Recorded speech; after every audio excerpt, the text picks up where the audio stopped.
I'm going to do a bit of random thoughts today. And I want to say this from the start so nobody get it twisted. I'm not some know-it-all just because I got some years on me. Age is not a crown you wear to talk down on people. It's a passport stamped with stories that you had to survive. I'm not here to control your mind, your vote, your religion, or your identity. You can keep all that. I'm just speaking from the places my feet have actually touched, from rooms I have walked in, from seasons I have outlived. It's funny how folks will come to me first, start conversations. Hey, what do you think about this or that? They pull on my energy, my time, my experience. And the moment I give them something real, something layered, something that didn't come from a meme or a soundbite, suddenly it's, oh, she got that from YouTube. That's all she listened to. Like, damn. Did you think a whole life lived around the world shrinks down to an app on your phone? You think all this perspective came from scrolling, not from bleeding, not from packing up, starting over and over again, not from watching people show who they really are? What you don't see is the part of me that loves silence. The version of me that chooses to shut up on purpose. At times, let the room talk. Let the mask slip off while I sit there guarding my inner spirit like it's a sacred ground. There's such a joy in being quiet at times. I'm not swallowing every piece of nonsense thrown at me and letting your bullshit fall flat on the floor instead of letting it take root in my mind, my body, my soul. I'm not trying to run you. I'm just not letting you run me. What you're hearing from me is a brain dump. It's years of watching, working, listening, and surviving in this world. Not for likes, not for agreement, just what these eyes have seen and these ears have heard. I've worked in real hospitals, with real patients, with real families, real emergencies. I've sat in waiting rooms and break rooms and seen how people talk when they think nobody's really listening. I lived as a military spouse, now retired, packing up my kids every time we got PCS orders, going through the 4 combat tours as a spouse with my spouse, watching the world from army bases and foreign soil, and then coming right back home like nothing happened. So when I speak, it's not from a textbook. It's from watching the same patterns play out in different uniforms, different badges, and different titles. Hate, prejudice, control, domination, dressed up as policy, procedure, or even God's will. And what throws me is this. People will raise their hands for jobs in hospitals, apply for jobs in schools, customer service, holding public office. They sign up to serve people, to feed people, to care for people, to make decisions over people's lives. But deep down, they cannot stand whole groups of human beings who don't look like them, walk like them, talk like them, love like them, believe like them, or come from the same background. Yet those are the same people whose money they want, whose bodies they treat, whose kids they discipline, whose votes they chase. Everyday hypocrisy is what I speak, as I have witnessed firsthand.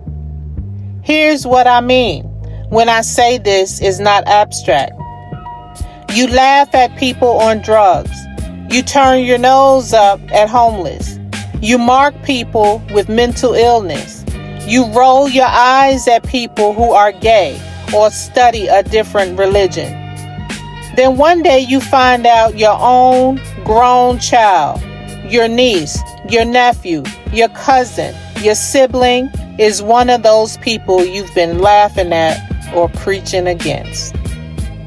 And instead of dealing with your hate, you try to hide them. Hide their truth. Hide your shame. Or picture this. A white person goes in for a job interview, and the interviewer is a black person. What are you going to do? Say, no, I don't want the job because they're black? Now flip it. A black person goes in and the interviewer is white, or a race they've decided they don't like, or their skin color. What now? You still want the paycheck, but you don't want the person. Then there's the immigration layer. Young people, American kids being tricked or pressured into marrying immigrants who just want a visa and a way in, while the American is looking for real love. Nobody set those young folks down to teach them what that looks like, or they have, and they don't want to listen. They want to find out their own way. They, the American, get promised money and stability once the papers go through. And what they actually get is a disease, possibly, a baby, possibly, or pressure to change their name sometimes, or their language, their identity to match the foreign spouse's culture. They start losing who they are as an American, losing the right to call themselves who they were born as, just to keep the relationship or keep the peace. But still, balance is key to not hate anyone. Balance is to call out that one individual, that one situation, and not treat all people from that individual person's group horribly, but hold that one person and others that do the same mistreatment, hold them accountable in a fair and firm manner for non-tolerance of fraud and mistreatment. The continued existence of bureaucracy and selective compassion. Think about a big city office like the DMV, a welfare office, housing lines out the door, people with kids, strollers, bags, waiting all day behind.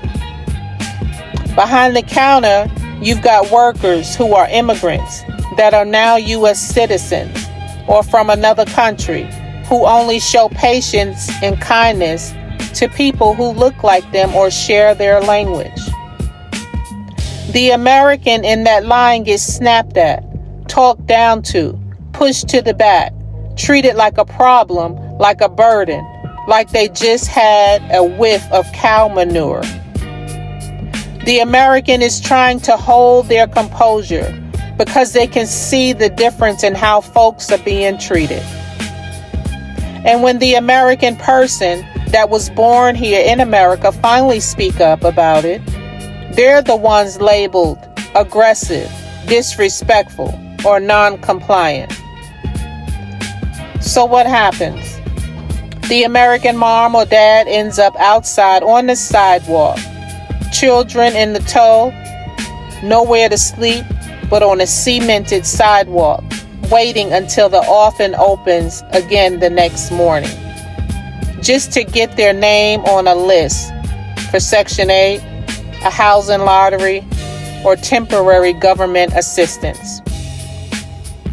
They watch kindness flow one way and cruelty flow another.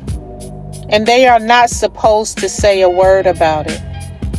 And when they do say something, the worker with the power at the window can punish them, lose their paperwork, screw it all up, delay their case, write them up as disruptive, because they feel more loyalty to people from their own country than the country they are physically working in or the citizens whose taxes fund that office.